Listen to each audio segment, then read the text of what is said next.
Hi, I'm going to show you how to do external rotation for your shoulder. So this is for the rotator cuff muscles. So you've got big muscles around your shoulder blade that do this motion. And sometimes that's a scary motion for shoulders who've been injured.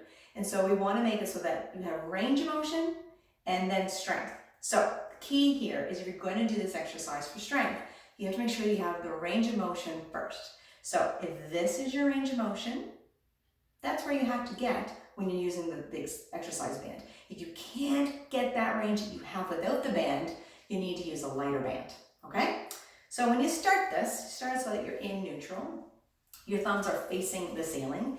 And when they're together like this, when the hands are both in the start position, there's already a little bit of tension in your band. Not a lot, but a little bit, okay? So from the very beginning, there's going to be some resistance. If there's a lot of slack, there's nothing going on. So you start where there is some resistance, not a lot.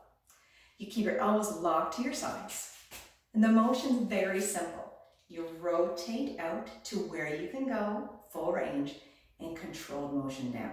What people end up doing is using their fronts of their shoulder or their big muscles in the deltoids. I don't want that for this. I need you to think shoulder blade. It is the mover. So if you can't move it with that, get a lighter band, okay? So you're here. You're slowly rotating it out. You're feeling your shoulder blade and you're letting it control back down.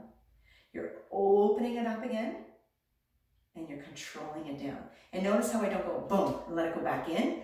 You control it out. Thumb is still facing the ceiling. And don't start using your wrist. Don't use that to extend it. Keep that in neutral. It's here. I move my shoulder. I come back in. Always under your control.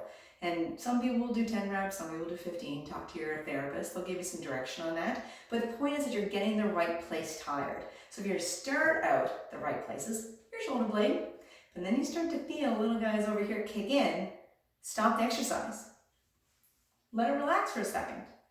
Try it again, but if you can't do it right, your muscles are not kicking in the way you want to, so don't cheat. Let them rest. Maybe you'll get a couple more reps out of it tomorrow. But for that time right there, focus on just the rotator cuff, the ones on the shoulder blade.